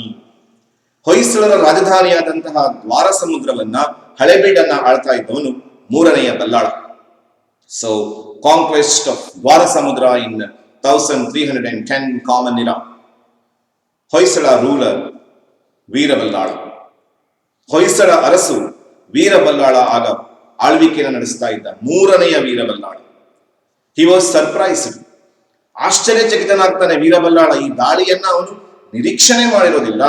And he failed to protect his capital. ಆತ ತನ್ನ ರಾಜಧಾನಿಯನ್ನ ಪ್ರೊಟೆಕ್ಟ್ ಮಾಡ್ಕೊಳ್ಳೋದಕ್ಕೆ ಆಗೋದಿಲ್ಲ. He failed to protect his capital Dora Samudra. And he was completely defeated by Malik Kafur and surrendered. ಸಂಪೂರ್ಣವಾಗಿ ಸೋಲ್ತಾನೆ ಮೂರನೇ ಬಲ್ಲಾಳ. ತನ್ನ ರಾಜಧಾನಿಯನ್ನ ಉಳಿಸಿಕೊಳ್ಳುವುದರಲ್ಲಿ ಯಶಸ್ವಿ ಆಗೋದಿಲ್ಲ ಮೂರನೇ ಬಲ್ಲಾಳ. ಹಾಗೂ ದೇವಾಲಯಗಳನ್ನ ನಾಶ ಮಾಡ್ತಾನೆ ಮಲ್ಲಿಕಾಫರ್. ಹಳೇಬೀಡಿನ ದೇವಾಲಯಗಳ ಮೇಲೆ ಕೂಡ ಆಕ್ರಮಣ ನಡೆಯುತ್ತೆ. ಕೇವಲ ದೋರ ಸಮುದ್ರದ ಮೇಲಷ್ಟೇ ಅಲ್ಲ, ದೇವಾಲಯಗಳ ಮೇಲೆ ಕೂಡ ಆಕ್ರಮಣ ಆಗತ್ತೆ. ಅನೇಕ ಮೂರ್ತಿಗಳು ಭಗ್ನಗೊಳ್ಳುತ್ತೆ. ಈ ದಾಳಿಯಲ್ಲಿ ಹೊಯ್ಸಳರ ಶಿಲ್ಪಕಲೆಯ ಮೇಲೆ ಪ್ರಬಲವಾದಂತಹ ಒಂದು ಹೊಡೆತ ಬೀಳುತ್ತೆ ಮಲ್ಲಿಕಾಫರ್ನಿಂದ. ಆ ನಂತರ ಮೂರನೇ ಬಲ್ಲಾಳ ಶರಣಾಗತನಾಗ್ತಾನೆ. ಅಪಾರವಾದಂತಹ ಸಂಪತ್ತನ್ನ, ಆನೆಯನ್ನ, ಕುದುರೆಗಳನ್ನ ಕೊಟ್ಟು ವಾರ್ಷಿಕ ಕಪ್ಪ ಕಾಣಿಕೆಯನ್ನು ಕೊಡೋದಕ್ಕೆ ಒಪ್ಕೊಳ್ತಾನೆ. ಹೀಗೆ ಈ ದಕ್ಷಿಣ ಭಾರತದ ಅನೈಕ್ಯತೆಯನ್ನ ಲಾಭವಾಗಿ ಬಳಸಿಕೊಳ್ತಾನೆ ಮಲ್ಲಿಕಾಫರ್. ಮಲ್ಲಿಕಾಫರ್ ತನ್ನ ಮೂರನೆಯ ದಾಳಿಯಲ್ಲಿ ಹೊಯ್ಸಳರ ರಾಜಧಾನಿಯಾದಂತಹ ದ್ವಾರ ಸಮುದ್ರವನ್ನು ಗೆಲ್ತಾನೆ. ಮೂರನೇ ಬಲ್ಲಾಳದನ್ನ ಸೋಲಿಸ್ತಾನೆ. ದೇವಾಲಯಗಳನ್ನ ನಾಶಪಡಿಸ್ತಾನೆ. ಹೀಗೆ ತನ್ನ ಆರಂಭದ 3 ದಾಳಿಗಳಿಂದ ಅಪಾರವಾದ ಸಂಪತ್ತು ಸಿಗತ್ತೆ ಅಲ್ಲಾವುದ್ದೀನ್ ಖಿಲ್ಜಿಗೆ ಮಲ್ಲಿಕಾಫರ್ನ ಮೂಲಕವಾಗಿ. ಯಾವೆಲ್ಲ 3 ದಾಳಿಗಳು? ದೇವಗಿರಿಯ ಮೇಲೆ ದಾಳಿ ಮೊದಲನೇದು, ಎರಡನೇದು ವಾರಂಗಲ್ನ ಮೇಲೆ ದಾಳಿ, ಮೂರನೇದು ಹಳೇಬೀಡಿನ ಮೇಲೆ ದಾಳಿ. ಆ ನಕ್ಷೆಯನ್ನು ನೀವು ಕರೆಕ್ಟ್ ಆಗಿ ನೆನಪಿಟ್ಕೊಂಡ್ಬಿಟ್ರೆ ಸಾಕು. ದೆಹಲಿ ಇಂದ ದೇವಗಿರಿ, ದೇವಗಿರಿಯಿಂದ ವಾರಂಗಲ್, ವಾರಂಗಲ್ನಿಂದ ಹಳೇಬೀಡು, ಹಳೇಬೀಡಿನಿಂದ ಮಧುರೈ. 4ನೆಯ ದಂಡಯಾತ್ರೆ. 4ನೆಯ ದಂಡಯಾತ್ರೆಗೆ ಬಂದ್ರೆ ನಾವು ಮಧುರೈನ ಮೇಲೆ ಆಕ್ರಮಣ. ಸಾಮಾನ್ಯ ಶಕ 1311ರಲ್ಲಿ ಕಾಂಕ್ವೆಸ್ಟ್ ಆಫ್ ಮಧುರೈ ಇನ್ 1311. ದೆಹಲಿಯಿಂದ ದೇವಗಿರಿ ಆಯಿತು 1307ರಲ್ಲಿ. 1310ರಲ್ಲಿ 1307ರಲ್ಲಿ ದೇವಗಿರಿ ಆಯಿತು. 1309ರಲ್ಲಿ ವಾರಂಗಲ್ ಆಯಿತು. ಆ ನಕ್ಷೆಯನ್ನೇ ಗಮನಿಸಿ ನಾವು ನೆನಪು ಮಾಡ್ಕೊಳ್ಳೋಣ. ದೆಹಲಿಯಿಂದ ದೇವಗಿರಿ 1307. ದೇವಗಿರಿಯಲ್ಲಿ ರಾಮಚಂದ್ರ ದೇವ ಸೋಲ್ತಾನೆ. ವಾರಂಗಲ್ 1309, 2 ವರ್ಷಗಳ ನಂತರ ಕಾಕತೀಯ ಅರಸು ಪ್ರತಾಪರುದ್ರ ಸೋಲ್ತಾನೆ. ಅಪಾರ ಸಂಪತ್ತನ್ನ ಕೊಡ್ತಾನೆ. ಅವನ ಚಿನ್ನದ ಪ್ರತಿಮೆ, 100 ಆನೆ, 7000 ಕುದುರೆ, ಅದೆಲ್ಲವನ್ನ ಹೊತ್ಕೊಂಡು ಆ ಭಾರದಿಂದ ನರಳಾಡ್ತಾ ಒಂಟೆಗಳು ದೆಹಲಿಯ ಕಡೆಗೆ ಸಾಗಿದವು, 1000 ಒಂಟೆಗಳು. ಆಮೇಲೆ ಹಳೇಬೀಡು, ದ್ವಾರ ಸಮುದ್ರ, ವೀರಬಲ್ಲಾಳ ಸೋತ್ತಾನೆ. ದೇವಾಲಯಗಳ ನಾಶ ಆಗುತ್ತೆ. ಜೊತೆಯಲ್ಲಿ ಬಲ್ಲಾಳ ಕೂಡ ಅಪಾರ ಸಂಪತ್ತನ್ನ ಕೊಡ್ತಾನೆ. ಮೂರನೇ ಬಲ್ಲಾಳ. 4ನೆಯ ದಾಳಿಗೆ ಬರ್ತೀವಿ. ಹಳೇಬೀಡಿನಿಂದ ಮಧುರೈ, ಮಧುರೈನಿಂದ ರಾಮೇಶ್ವರಂದವರೆಗೂ ಮುನ್ನುಗ್ತಾನೆ. ಹಾಗೂ ಮಧುರೈನಲ್ಲಿ ಮಸೀದಿಯನ್ನ ಕಟ್ಟಿಸ್ತಾನೆ ಮಲ್ಲಿಕಾಫರ್ ಈ ದಾಳಿಯನ್ನು. ಹಾಗಾದ್ರೆ ಪಾಂಡ್ಯರಿಂದ ಈ ದಾಳಿಯನ್ನ ಯಶಸ್ವಿಯಾಗಿ ಎದುರಿಸಲಿಕ್ಕೆ ಆಗಿಲ್ವಾ ಅಂತ ನೋಡಿದ್ರೆ, there was a civil war between Sundara Pandya and ವೀರ ಪಾಂಡ್ಯ. ಪಾಂಡ್ಯ ಅರಸರ ಸಿಂಹಾಸನಕ್ಕಾಗಿ ಇಬ್ಬರು ಸಹೋದರರ ನಡುವೆ ಕಚ್ಚಾಟ ನಡೀತಾ ಇದ್ದು, ಸುಂದರ ಪಾಂಡ್ಯ ಮತ್ತು ವೀರ ಪಾಂಡ್ಯ ನಡುವೆ ಅವರಿಬ್ಬರೇ ಕಚ್ಚಾಡ್ಕೊಳ್ತಾ ಇದ್ದಾರೆ. ಆಕ್ಚುಲಿ ಈ ಮೂರನೇ ಬಲ್ಲಾಳ ಏನಿದ್ದಾನೆ ಅವನು ಇವರ ಜಗಳ ಪರಿಹರಿಸೋದಕ್ಕೆ ಹೋಗಿದ್ದ. ನೋಡಿ, ಇಬ್ಬರ ಜಗಳ ಮೂರನೆಯವನಿಗೆ ಲಾಭ ಅಂತಾರೆ. ಇಲ್ಲಿ 3ರ ಜಗಳ 4ನೆಯವನಿಗೆ ಲಾಭ ಆಗಿದೆ. ಸುಂದರ ಪಾಂಡ್ಯ, ವೀರ ಪಾಂಡ್ಯ ಜಗಳ ಮಾಡ್ತಾರೆ ಸಿಂಹಾಸನಕ್ಕಾಗಿ. ಅದನ್ನ ತಪ್ಪಿಸುವುದಕ್ಕೆ 3ನೇ ಬಲ್ಲಾಳ ಹೋಗಿದ್ದಾನೆ. ದೆಹಲಿಯಿಂದ ಬಂದ ಮಲ್ಲಿಕಾಫರ ಬಲ್ಲಾಳನನ್ನೂ ಸೋಲಿಸಿದ, ಸುಂದರ ಪಾಂಡ್ಯನನ್ನೂ ಸೋಲಿಸಿದ, ವೀರ ಪಾಂಡ್ಯನನ್ನೂ ಸೋಲಿಸಿದ, ರಾಮೇಶ್ವರಂದವರೆಗೆ ಮುನ್ನುಗ್ಗಿದ. ದಾರಿಯಲ್ಲಿ ಸಿಕ್ಕಂತಹ ನಗರಗಳನ್ನ, ದೊಡ್ಡ ದೊಡ್ಡ ನಗರಗಳನ್ನ ಲೂಟಿ ಹೊಡಿತಾನೆ. ದೇವಾಲಯಗಳನ್ನು ನಾಶ ಮಾಡ್ತಾನೆ. ಮಧುರೈನಲ್ಲಿ ಮಸೀದಿಯನ್ನ ಕಟ್ಟಿಸ್ತಾನೆ. ಹೀಗೆ ತನ್ನ ಬಹಳ ಪ್ರಖರವಾದಂತಹ ದಾಳಿಯನ್ನ ಸಂಘಟಿಸಿದ್ದ ಮಲ್ಲಿಕಾಫರ್. ಬಹುಶಃ ಈ ದಾಳಿಯನ್ನ ದಕ್ಷಿಣದ ಅರಸರೆಲ್ಲ ಒಟ್ಟಾಗಿ ಎದುರಿಸಿದರೆ ಗೆಲ್ಲಬಹುದಿತ್ತೇನು. ಆದರೆ ದಕ್ಷಿಣ ಭಾರತದ ಅನೈಕ್ಯತೆ ಮಲ್ಲಿಕಾಫರ್ನ ದಾಳಿಗೆ ತುತ್ತಾಗಿ ಹೋದು ಅವನ ದಾಳಿಯನ್ನ ಮತ್ತಷ್ಟು ಸುಲಭವಾಗಿ ಮುನ್ನಡೆಸೋದಕ್ಕೆ ಸಾಧ್ಯ ಆಯಿತು ಈ ಅನೈಕ್ಯತೆ. ಅಲ್ಲಿಗೆ ಸುಂದರ ಪಾಂಡ್ಯ, ವೀರ ಪಾಂಡ್ಯರನ್ನ ಸೋಲಿಸಿ ರಾಮೇಶ್ವರಂದವರೆಗೂ ಮುನ್ನುಗ್ತಾನೆ ಮಲ್ಲಿಕಾಫರ್, ಹಾಗೂ ಅಲ್ಲಿ ಮಸೀದಿಯನ್ನ ಕಟ್ಟಿಸಿದ ಅಂತ ನೋಡ್ತೀವಿ. ಹೀಗೆ ಯಾವೆಲ್ಲ ದಾಳಿಗಳನ್ನ ಮಾಡಿದ ದಕ್ಷಿಣ ಭಾರತದಲ್ಲಿ? ದೇವಗಿರಿಯ ಮೇಲೆ ದಾಳಿ, ದೇವಗಿರಿಯ ನಂತರ ವಾರಂಗಲ್, ವಾರಂಗಲ್ ನಂತರ ಹಳೇಬೀಡು, ಹಳೇಬೀಡಿನ ನಂತರ ಮಧುರೈ, ರಾಮೇಶ್ವರಂದವರೆಗೆ. ಕೊನೆಯದಾಗಿ ದೇವಗಿರಿಯ ಮೇಲೆ ಎರಡನೆಯ ದಾಳಿ, ದೇವಗಿರಿಯ ಮೇಲೆ ಮರುದಾಳಿ 1312. Second expedition to Devagiri in common era 1312. ಯಾಕೆ ದಾಳಿ ಮಾಡಬೇಕಾಯಿತು ದೇವಗಿರಿಯ ಮೇಲೆ ಅಂತಂದ್ರೆ, ರಾಮಚಂದ್ರ ದೇವನ ಮರಣದ ನಂತರ ಅವನ ಮಗ ಶಂಕರ ದೇವ ಅಲ್ಲಿನ ಉತ್ತರಾಧಿಕಾರಿಯಾಗಿದ್ದ. ಯಾದವ ರೂಲರ್ ಶಂಕರ ದೇವ oppose to pay annual tributes. ನಾನು ಕೊಡೋದಿಲ್ಲ, ಕಪ್ಪ ಕಾಣಿಕೆಯನ್ನು ನಾನು ಕೊಡೋದಿಲ್ಲ, ನನ್ನ ತಂದೆ ಒಪ್ಕೊಂಡಿದ್ದ ರಾಮಚಂದ್ರ ದೇವ, ನಾನು ಕೊಡೋಲ್ಲ ಅಂತ ತಿರುಗಿ ಬೀಳ್ತಾನೆ ಶಂಕರ ದೇವ. ಹಾಗಾಗಿ 1312ರಲ್ಲಿ ಮತ್ತೊಮ್ಮೆ ಮಲ್ಲಿಕಾಫರ್ ದೇವಗಿರಿಯ ಮೇಲೆ ದಾಳಿ ಮಾಡ್ತಾನೆ ಹಾಗೂ ಶಂಕರ ದೇವನನ್ನ ಸೋಲಿಸ್ತಾನೆ. ಶಂಕರ ದೇವ was defeated by Malik Kafur and died in that battle. ಆ ಯುದ್ಧದಲ್ಲಿ ಸೋಲ್ತಾನೆ, ಮಾತ್ರವಲ್ಲ ಶಂಕರ ದೇವ ಸಾಯ್ತಾನೆ ಕೂಡ. ಸತ್ತಂತಹ ಶಂಕರ ದೇವ ಸತ್ತ ಮೇಲೆ ದೇವಗಿರಿಯನ್ನ ತನ್ನ ಸಾಮ್ರಾಜ್ಯದಲ್ಲಿ ವಿಲೀನಗೊಳಿಸ್ತಾನೆ Alauddin Khilji. So Devagiri was annexed in Delhi empire. ದೆಹಲಿಯ ಸಾಮ್ರಾಜ್ಯದಲ್ಲಿ ದೇವಗಿರಿ ವಿಲೀನವಾಗಿ ಹೋಗುತ್ತೆ. ಹೀಗೆ ದೇವಗಿರಿಯ ಮೇಲೆ 3 ಸಲ ಆಕ್ರಮಣ ಮಾಡಿ ಕೊನೆಗೆ ದೇವಗಿರಿಯನ್ನ ಪರ್ಮನೆಂಟ್ ಆಗಿ ದೆಹಲಿ ಸುಲ್ತಾನ ಸಾಮ್ರಾಜ್ಯದಲ್ಲಿ ಸೇರಿಸಿಕೊಳ್ತಾನೆ ಅಲಾವುದ್ದೀನ್ ಖಿಲ್ಜಿ. ಹೀಗೆ ದಕ್ಷಿಣ ಭಾರತದ ದಂಡಯಾತ್ರೆಯನ್ನ ಮುಗಿಸಿದ ಮೇಲೆ ನಾವು ಇನ್ನೊಂದು 2-3 ವಿಷಯಗಳನ್ನ ನೋಡಿ ಈ ಅಲಾವುದ್ದೀನ್ ಖಿಲ್ಜಿಯ ಸಾಧನೆಗಳ ಮೊದಲನೆಯ ಭಾಗವನ್ನ ಮುಕ್ತಾಯಗೊಳಿಸೋಣ. ಸಾಧನೆಯಲ್ಲಿ 2 ಭಾಗಗಳನ್ನಾಗಿ ಮಾಡಿಕೊಂಡು ಅಭ್ಯಾಸ ಮಾಡ್ತಾ ಇದ್ದೀವಿ. ಅವನ ಸೈನಿಕ ಸಾಧನೆಗಳು ಒಂದು ಭಾಗ ಆದ್ರೆ ಅವನ ಸುಧಾರಣೆಗಳನ್ನ ಇನ್ನೊಂದು ಭಾಗದಲ್ಲಿ ಅಭ್ಯಾಸ ಮಾಡ್ತೀವಿ.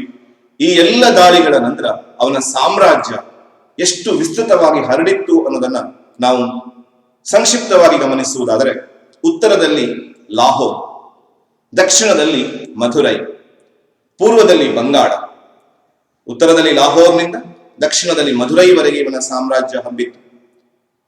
ಪೂರ್ವದಲ್ಲಿ ಬಂಗಾಳದಿಂದ ಪಶ್ಚಿಮದಲ್ಲಿ ಗುಜರಾತ್ ವರೆಗೆ ಇವನ ಸಾಮ್ರಾಜ್ಯ ಹಬ್ಬಿತ್ತು. ಅತ್ಯಂತ ವಿಸ್ತೃತವಾದಂತಹ ರಾಜ್ಯವೊಂದನ್ನು ಕಟ್ಟುವುದರಲ್ಲಿ ಯಶಸ್ವಿ ಆಗ್ತಾನೆ Alauddin Khilji. His empire extended from Lahore in the north to Madurai in the south, Bengal in the east to Gujarat in the west. ಹೀಗೆ ವಿಸ್ತೃತವಾದ ಸಾಮ್ರಾಜ್ಯವನ್ನು ಕಟ್ಟುವಲ್ಲಿ ಯಶಸ್ವಿಯಾಗ್ತಾನೆ ಅಲಾವುದ್ದೀನ್ ಖಿಲ್ಜಿ. ಅಲಾವುದ್ದೀನ್ ಖಿಲ್ಜಿಯ ಮೊದಲ 3 ಸಾಧನೆಗಳನ್ನು ನಾವು ಅಭ್ಯಾಸ ಮಾಡಿದೀವಿ. ಕೊನೆಯಲ್ಲಿ ಒಂದು ಸಣ್ಣ ಕನ್ಕ್ಲೂಷನ್ ನೊಂದಿಗೆ ಇವತ್ತಿನ ಈ ಭಾಗವನ್ನ ಮುಕ್ತಾಯಗೊಳಿಸೋಣ. ಈ ಅಲಾವುದ್ದೀನ್ ಖಿಲ್ಜಿಗೆ ಇಡೀ ಪ್ರಪಂಚವನ್ನೇ ಗೆಲ್ಲಬೇಕು ಅನ್ನೋ ಆಸೆ ಇತ್ತು. ಆದರೆ ಭಾರತವನ್ನ ಗೆಲ್ಲುವಲ್ಲಿ ಮಾತ್ರ ಆತ ಯಶಸ್ವಿಯಾದ. ಆದರೂ ಆತ ಸಿಕಂದರ್ ಎನ್ನುವ ಬಿರುದಿನೊಂದಿಗೆ ಅನೇಕ ನಾಣ್ಯಗಳನ್ನು ಟಂಕಿಸ್ತಾನೆ. ಒಂದು 2 ಅಂಕದ ಪ್ರಶ್ನೆ ಇದೆ, ಯಾಕೆ ಅಲಾವುದ್ದೀನ್ ಖಿಲ್ಜಿ ತನ್ನನ್ನ ಸಿಕಂದರ್ ಎಂದು ಕರೆದುಕೊಂಡ? ಪ್ರಪಂಚವನ್ನೇ ಗೆಲ್ಲಬೇಕು ಅಂತ ಆಸೆಯನ್ನು ಹೊಂದಿದ್ದವನು ಅಲೆಕ್ಸಾಂಡರ್ ದ ಗ್ರೇಟ್, ಆದರೂ ಅವನಿಗೆ ಅದು ಸಾಧ್ಯ ಆಗ್ಲಿಲ್ಲ. ಅದೇ ರೀತಿ ಪ್ರಪಂಚವನ್ನೇ ಗೆಲ್ಲಬೇಕು ಅನ್ನುವಂತಹ ಆಸೆಯನ್ನು ಹೊಂದಿದ್ದವನು ಅಲಾವುದ್ದೀನ್ ಖಿಲ್ಜಿ ಭಾರತವನ್ನ ಆಲ್ಮೋಸ್ಟ್ ಆಲ್ ಗೆಲ್ಲುವಲ್ಲಿ ಯಶಸ್ವಿಯಾದ. ಹಾಗಾಗಿ ತನ್ನನ್ನ ಅಲೆಕ್ಸಾಂಡರ್ನೊಂದಿಗೆ ಹೋಲಿಸಿಕೊಳ್ತಾನೆ ಅಲಾವುದ್ದೀನ್. ಆ ಕಾರಣಕ್ಕೋಸ್ಕರ ತನ್ನನ್ನ ಸಿಕಂದರ್, 2ನೇ ಅಲೆಕ್ಸಾಂಡರ್ ಅಂತ ಕರ್ಕೊಂಡು ಆ ಬಿರುದುಗಳನ್ನು ಒಳಗೊಂಡ ನಾಣ್ಯಗಳನ್ನ ಟಂಕಿಸ್ತಾನೆ Alauddin. So his ambition was to conquer the whole world, but he is satisfied, but he had to be satisfied in conquering entire India. Even he issued gold coins. He issued coins, not gold coins. He issued many coins containing the title Sikandar.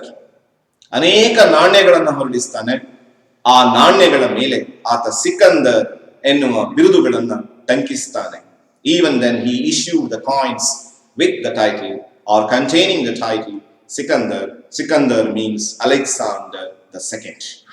ಹೀಗೆ ಅಲಾವುದ್ದೀನ್ ಖಿಲ್ಜಿಯ ಸಾಮ್ರಾಜ್ಯದ ವಿಸ್ತಾರ, ಅವನ ಆಸೆ ಜಗತ್ತನ್ನೇ ಗೆಲ್ಲಬೇಕು ಅನ್ನೋದು, ಹಾಗೂ ಆ ಆಸೆಯನ್ನು ಈಡೇರಿಸಿಕೊಳ್ಳಿಕ್ಕೆ ಸಾಧ್ಯ ಆಗದೇ ಇದ್ರು ಭಾರತವನ್ನ ಗೆಲ್ಲುವಲ್ಲಿ ಯಶಸ್ವಿಯಾಗಿ ಎರಡನೆಯ ಸಿಕಂದರ್ ಅಥವಾ ಎರಡನೆಯ ಅಲೆಕ್ಸಾಂಡರ್ ಅಂತ ಅನಿಸ್ಕೊಂಡ ಅನ್ನೋದರೊಂದಿಗೆ ನಾವು ಇವನ ಸಾಧನೆಯ ಮೊದಲನೆಯ ಭಾಗವನ್ನ, ಭಾಗ 2ರ ಮೊದಲನೆಯ ಭಾಗವನ್ನ ನಾವು ಮುಕ್ತಾಯಗೊಳಿಸೋಣ.